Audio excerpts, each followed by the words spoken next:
So, Karen, the honoring of Ralph yesterday before the game, what did that mean to him and to you all as a family? Well, it means a lot. I think he, tries to kind of, minimize those things, but I know I had tears in my eyes. When we walked off the side, they, gave him the pin and just, it was very emotional about the official welcome home from Vietnam, because he's talked many times about what it was like coming home and, telling him you need to change out of your uniform before you land, and don't let people know you're a service member because they'll yell at you and swear at you and spit on you. And, it's the only war we've ever fought where our, combat military has been treated that way when they came home. So it was really cool to get the Quilt of Valor and just that welcome home. How unique is it to have a dual threat in the circle with Peyton and Carlin in the era that softball's in right now? Oh, it's just a blessing, and I mean, the other day I was thinking about not only do we have two incredibly talented pitchers who both want the ball, they're very, very competitive, they get really tough outs for us, but also they're great teammates, and their families are just wonderful supporters. You never sense any ego or fighting for innings or concerned about anything other than just go out there and compete your tail off for the girl to your left and right. In yesterday's game, I think Riley West made a nice catch on a foul ball to end the inning, and it seemed like you were very animated talking to that team in between those frames. Do you mind sharing what you were talking to the team about? Well, in that moment, I just wanted everybody, especially our pitcher, to we need to be mobbing her, not we escaped one there.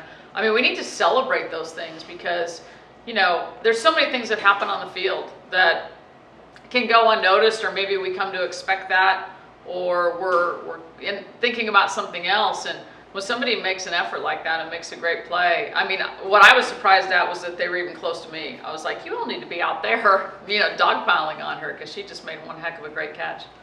You talk so much about veteran leadership on this team. How different do you think the mindset and mentality would be this year if you didn't have that? Oh, the neat thing about veteran leadership is, as coaches, you can put your effort and focus on other things. When you know that veterans are taking care of the locker room and taking care of, how we're spending our Friday and Saturday nights, coming to the ball field ready to play that weekend, it's just a lot off of your plate. But there's a lot that goes into that, and also, training them up to be leaders, and the investment that they have made in becoming great leaders is pretty amazing. They welcome that opportunity. They want to grow in that respect. And it's just, I'm really proud of the way they have the courage to hold themselves and their teammates accountable. How have you been preparing for facing Caleb Beaver with your offense? Well, I think we got on track yesterday with one part of it, and we need to maintain that, which is mentally be in a yes, yes, yes mindset every time a pitch is thrown. I think we've kind of been in and out of that, and just sort of having a, pedal all the way to the floor, aggressive sort of mentality, or we'll do it for a few at-bats, and then we'll have kind of a wait-and-see passive at-bat. And I think last night was a good step. She throws really hard, and she hits her spots. So you have to, be ready to kind of shorten up. If your swing gets too long, you're going to be hitting pop-ups and weak ground balls.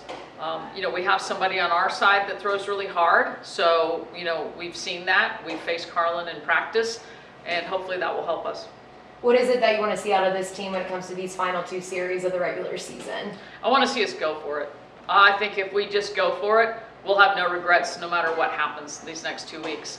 I don't want them to look back at the end of any of these weekends and say, man, I wish I had.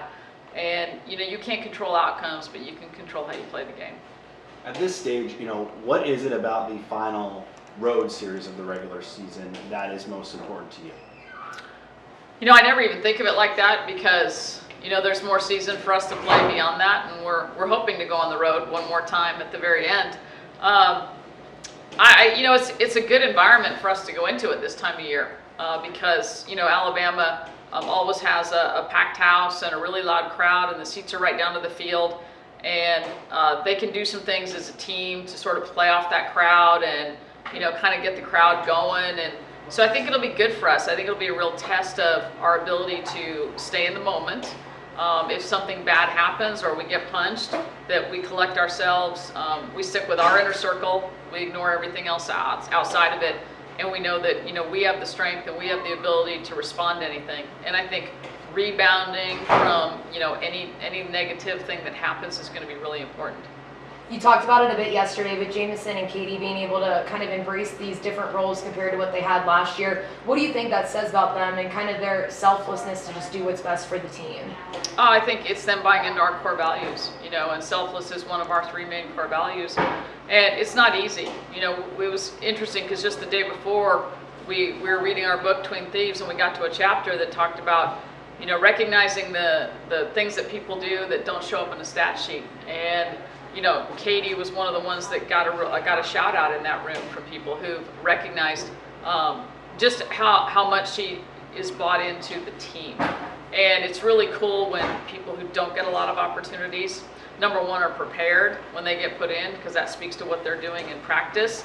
But also it speaks to their attitude, because if they were pouting about things, they wouldn't go in and, you know, both hit home runs on first pitches. And then just to watch their teammates be so excited for them. And I think that was really cool because, again, they're just really happy for them. And like I told them the other day, you know, I probably get more excited about watching somebody be a great teammate when they're not playing than a starter hitting a home run, because I think it's a whole lot harder to be a great teammate when you're not getting the reps.